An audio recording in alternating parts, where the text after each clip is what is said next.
வாங்க இப்போ அறுவடை வீடியோ பார்க்கலாம். வேறு ஒன்றும் இல்லைங்க. சாதாரணமாக நம்ம வந்து கத்திரிக்கோலை வச்சு கட் பண்ணிக்கலாங்க. அந்தளவுக்கு நல்லா சுலபமாக கட் பண்ணக்கூடிய தான் கட் பண்ணணும். இதில் வந்து சின்ன சின்னதாக அந்த மாதிரி முட்கள் இருக்கும். ஸோ அந்த மாதிரி முட்கள் இருந்தது அப்படின்னா உங்களுக்கு வந்து கையில் குத்தாமல் நம்ம அறுவடை பண்ணணுங்க. அவ்வளோதாங்க. இங்கே கிட்டத்தட்ட ஒரு 6 வெங்கரி கத்திரிக்காய் பக்கம் நம்ம இன்றைக்கி அறுவடை பண்ணியாச்சுங்க. 5 கத்திரிக்காய் இதுக்கு கிட்டத்தட்ட 1 கிலோ வந்து ஒரு 1,4 கிலோ வரைக்கும் வெயிட் வருங்க.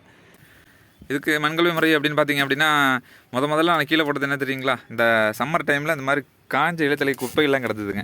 இந்த குப்பையை போட்டு ஃபஸ்ட் நான் ஃபில் பண்ணணுங்க. கீழேருந்து ஒரு 1 அடி கேப்புக்கு ஃபில் பண்ணணுங்க. அது எதுக்குன்னு கேட்டிங்க அப்படின்னா தண்ணீர் மேலே விட்டு அப்படின்னா தண்ணீர்லாம் ட்ரெயின் ஆகி கீழே வரதுக்காக நான் விட்டது தாங்க அந்த செடியெல்லாம்.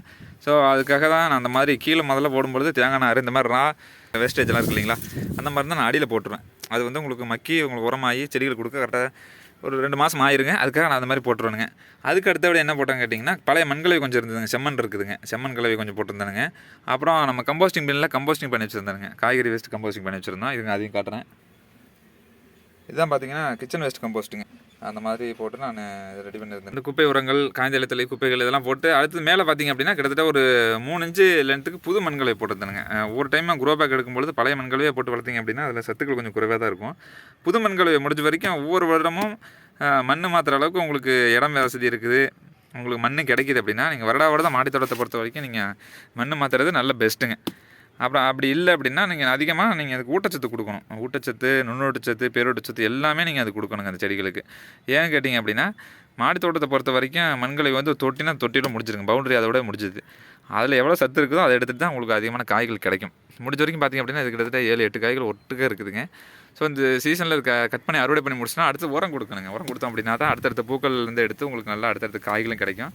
ஸோ இப்போ அதுக்கு தான் நான் வந்து முடிஞ்ச வரைக்கும் இப்போ இந்த அறுவடை முடிஞ்சதுன்னா அடுத்து உரம் கொடுப்பாங்க. என்ன உரம்னு கேட்டிங்கன்னா அந்த கம்போஸ்டிங் வேஸ்ட் இருக்குது இல்லைங்களா, டீகம்போஸ்டிங்கு கம்போஸ்ட் டீ இருக்கு இல்லைங்களா, அது கொடுப்பேன்.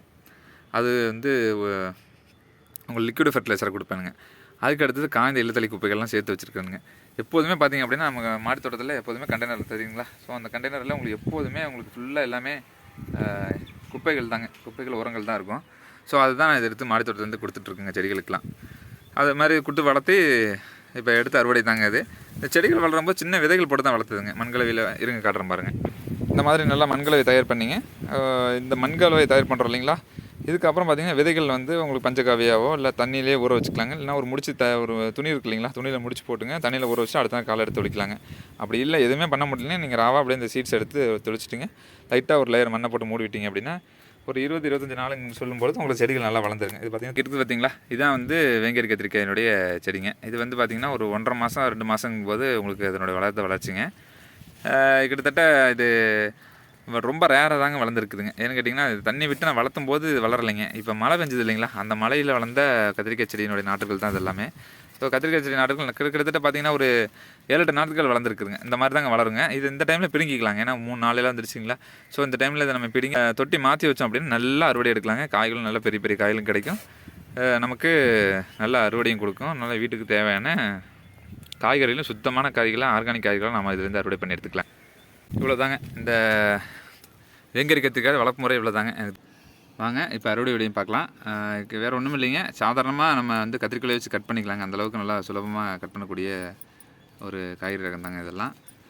இதில் பார்த்திங்க அப்படின்னா உங்களுக்கு முட்கள் இருக்குங்க, பார்த்து தான் கட் பண்ணணும்.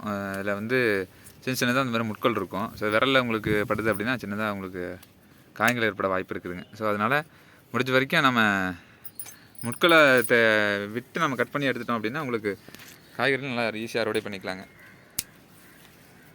பாருங்கள், இதில் 3 காய்கள் ஆகி போச்சு பார்த்திங்களா. இங்கே பாருங்கள், அந்த முட்கள் இருக்குது பார்த்திங்களா. ஸோ அந்த மாதிரி முட்கள் இருந்தது அப்படின்னா உங்களுக்கு வந்து கையில் குத்தாமல் நம்ம அறுவடை பண்ணணுங்க. வேறு எதுவும் இருக்குதாப்பா,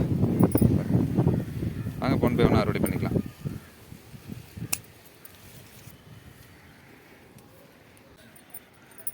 அவ்வளோதாங்க. இங்கே கிட்டத்தட்ட ஒரு 5-6 வெங்கரி கத்திரிக்காய் பக்கம் நம்ம இன்றைக்கி அறுவடை பண்ணியாச்சுங்க. மாடி தோட்டத்தில் அறுவடை செய்த வெங்கரி கத்திரிக்காய் கிட்டத்தட்ட ஒரு 5 கத்திரிக்காய் இருக்குங்க. கிட்டத்தட்ட 1 கிலோ வந்து ஒரு 1,4 கிலோ வரைக்கும் வெயிட் வருங்க. அந்தளவுக்கு நல்லா கனமாகவும் இருக்குங்க, நல்லா நீளமாகவும் இருக்குங்க, நல்லா பிஞ்சு கத்திரிக்காய் தான் இருக்குங்க. அந்தளவுக்கு உங்களுக்கு முத்தவும் முத்தாதுங்க. நல்ல ஒரு அறுவடை தாங்க. ஒரு செடியில் கிட்டத்தட்ட ஒரே சீசனில் 5 காய்கள் கிடச்சிருக்கு. நல்ல ஒரு அறுவடை தாங்க. தெரிஞ்ச வரைக்கும் சொல்லியிருக்கிறேன். உங்களுக்கு ஏதாவது சந்தேகம் இருந்தது அப்படின்னா கீழே கமெண்ட் பாக்ஸில் கமெண்ட் கொடுங்க. கண்டிப்பாக நான் உங்களுக்கு பார்த்தேன் அப்படின்னா ரிப்ளை கொடுக்குறேன். Thank you friends. இந்த வீடியோ பிடிச்சிருந்தால் லைக் பண்ணுங்கள், ஷேர் பண்ணுங்கள், கமெண்ட் பண்ணுங்கள், மறக்காம சேனலை சப்ஸ்கிரைப் பண்ணுங்கள். நன்றி, வணக்கம். Save agriculture.